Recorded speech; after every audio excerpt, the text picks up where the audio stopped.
Alright, this video is going to cover pulling the fuel pump. I'm not going to pull the sender. So detach the lines, pull it, and then replace it with the new one.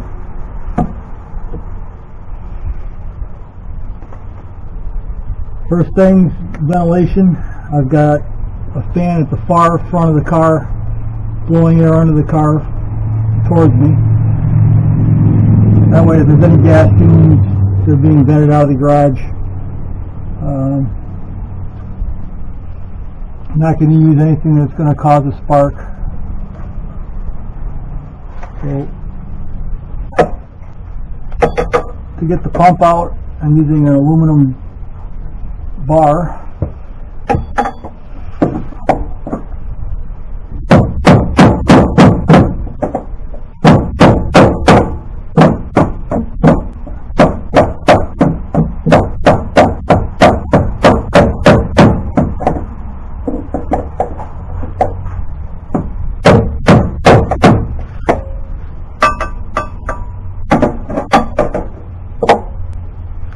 I do have 4 gallons of gas in it this time, so I've got to be a little more careful than I did last time.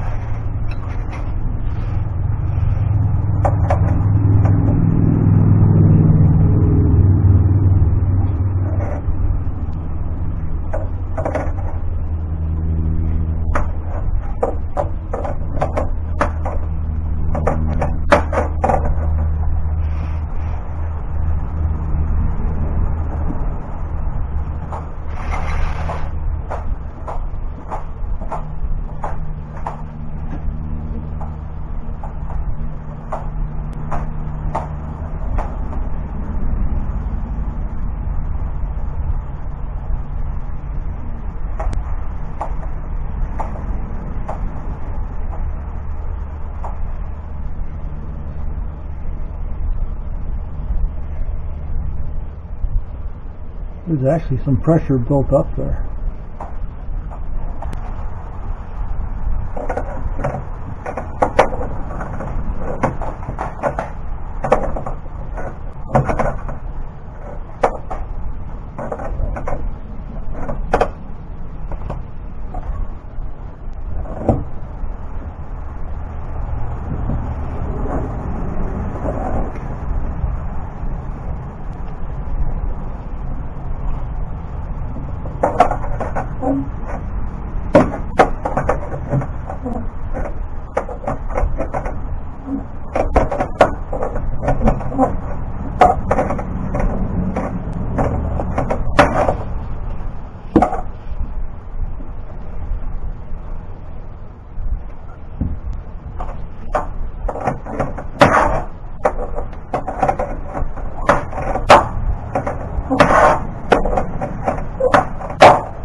with the fitting on there, there's not enough room to pull that pump.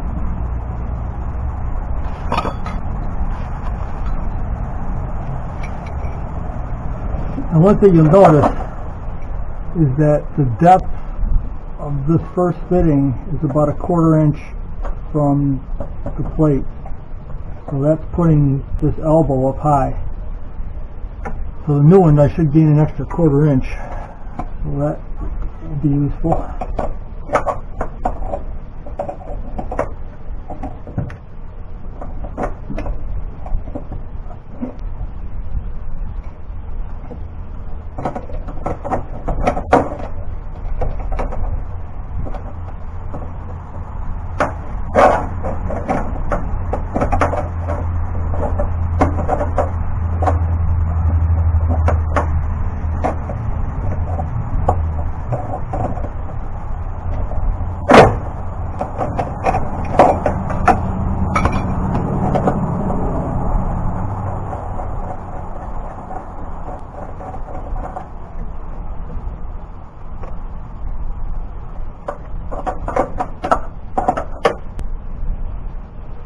Again, on this one, I've cut off this third ear because it was interfering with the top of that fitting.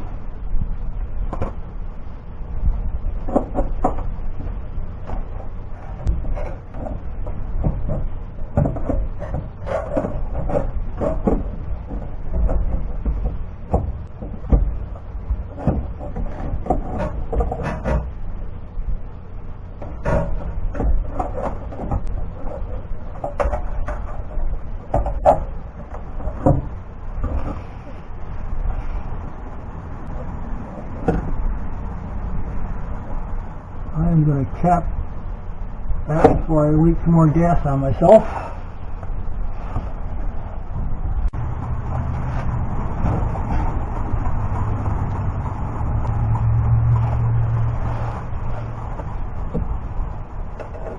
It's always nice to have these cap plugs when you run into something like that.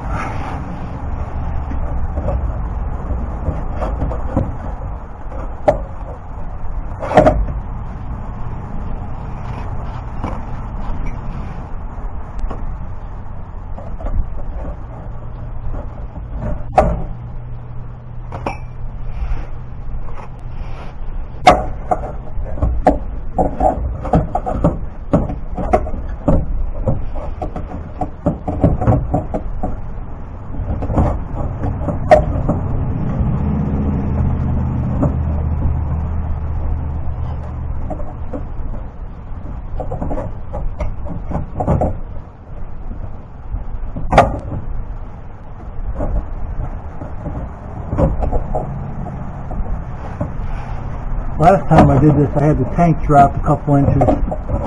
Made it way easier.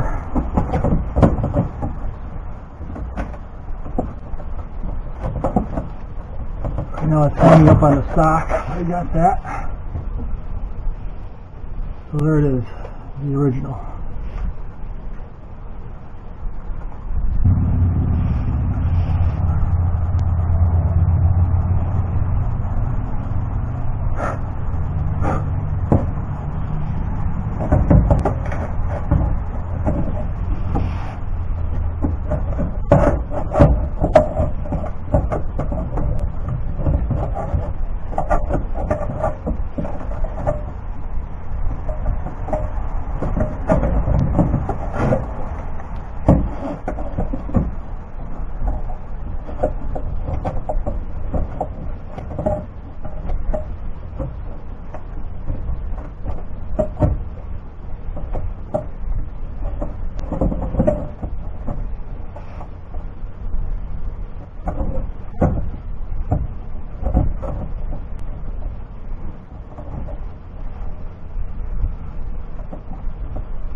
I do not want to drop this gas.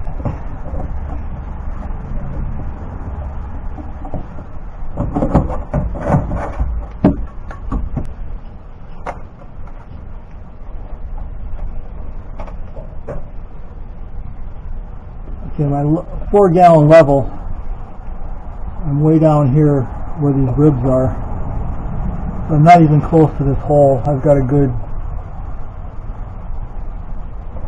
3 inches. So I could drop the tank, but I don't want to because I don't want to cause a spark, number one. But I'm going to keep fighting it, see if I can figure out a way to get this in. I got the old one out, so that's encouraging.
If you watch the old video, the last video, you'll see that the clocking position is for this fitting connector to be on the bottom at 6 o'clock.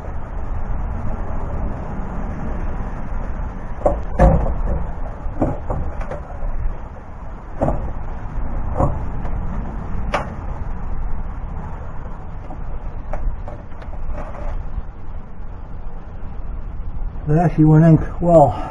You have to fight it too much. Now, what I don't know is how close to the bottom the pickup is. If it's right on the bottom or if it's a half inch up, where is it? So I could take that out and stitch with it like I did last time.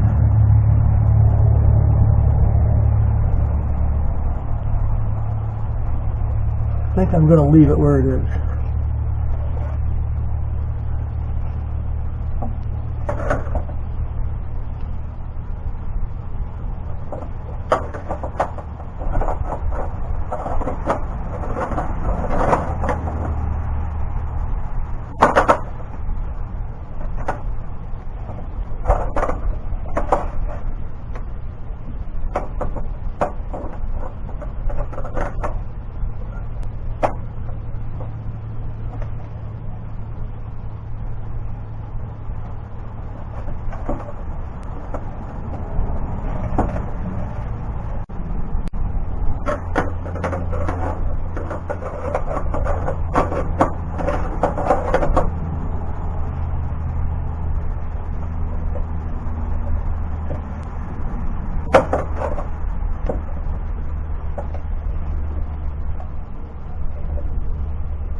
That looks a little better.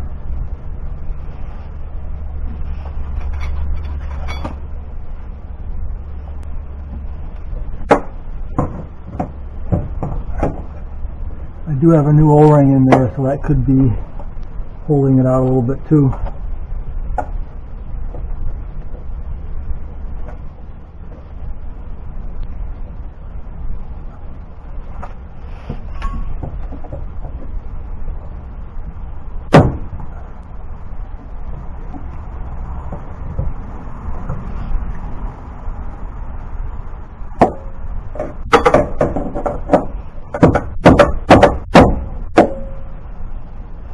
three tabs are locking.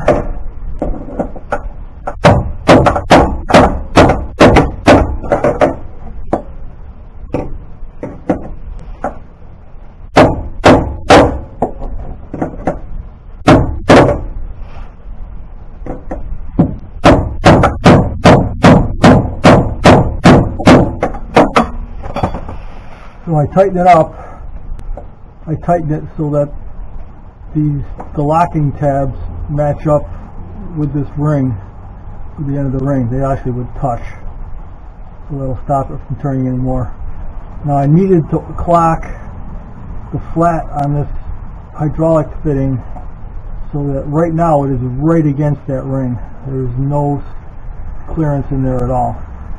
So if I hadn't clocked this properly so the flat was touching where the ring will be, you would not have gotten the ring on. So as I pointed out earlier, make sure you do that. Alright, so the hardest part's done. So now I can put my 90-degree elbow.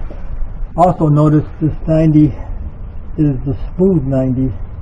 It's not a sharp bend like these fittings are. These are return lines, so I'm not too concerned about it. But on the output, being that this is 6 AN instead of the 8 AN that I wanted, remember 6 AN is 6/16, which is 3/8. My fuel line is ½ inch of 8 AN. So I have to adapt it. So in here is an adapter to go from 8 AN to 6 AN.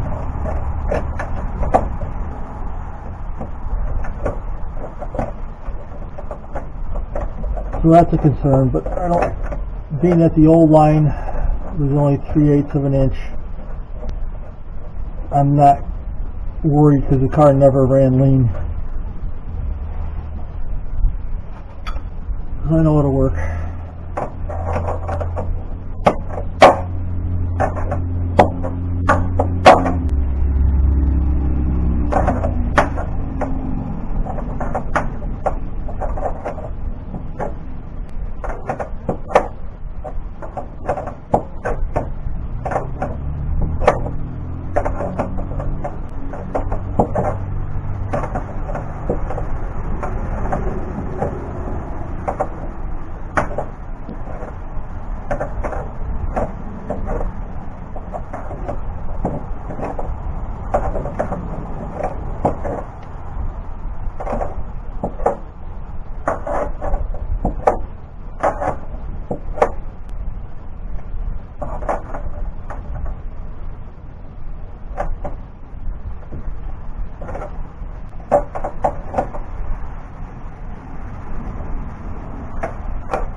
So, what did I accomplish? Hopefully I've eliminated my bleed back.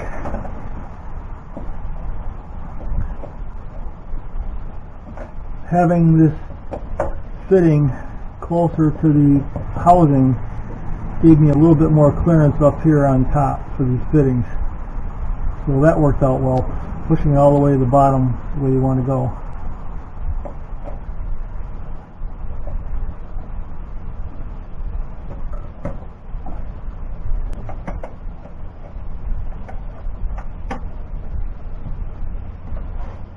So remember, if you have a full tank of gas or a lot of gas in there and you need to drop the tank, if you take this rubber cover off, you can hook up a line to this, looks to be 3/8 or 5/16, not sure what size it is, tube, and you can suck your fuel out that way because that goes right to the bottom of the tank. So don't try to pull a full tank, especially if you've got one of these. I know the older cars did not, but this is an 80, so it's an 86, so it has that on it. I would definitely recommend dropping the tank at least a little bit so you can put something under the tank to support it, and then take your bolts off up high, drop the tank down at least 2 inches, and that makes this process a whole lot easier because you got a lot more wiggle room for the sender to go out and back in. But you know, it's not a bad job. It's just a matter of being careful. You don't want to have a fire, so keep a fire extinguisher handy. I use CO2 because if I ever need it, I don't want to fill everything with powder. So if you can spend the extra dollars, get yourself a CO2 extinguisher. The powder extinguishers are okay, but they make a mess, and it's going to cost you way more time to clean things up than you would have liked.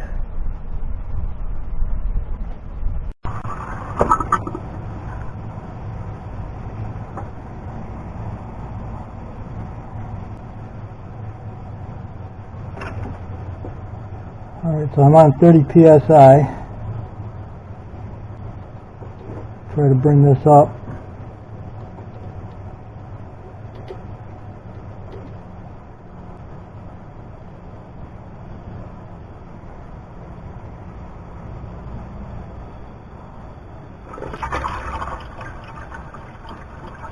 You hear the gurgling, that's the electric water pump running.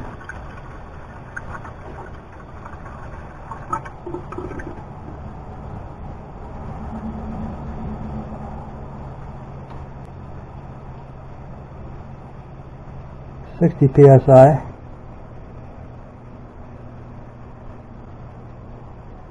And 70. So I'm bottomed out on the fuel regulator.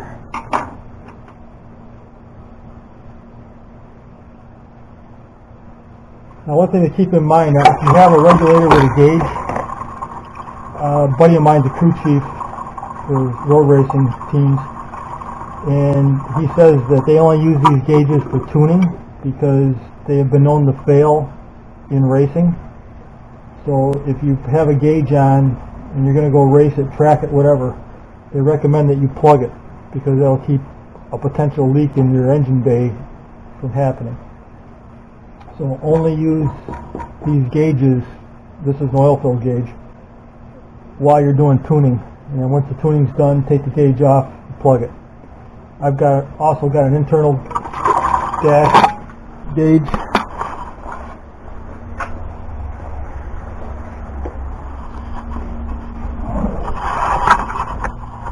So you can see we're reading 70 psi. If I can get the camera to stay there or not. Maybe.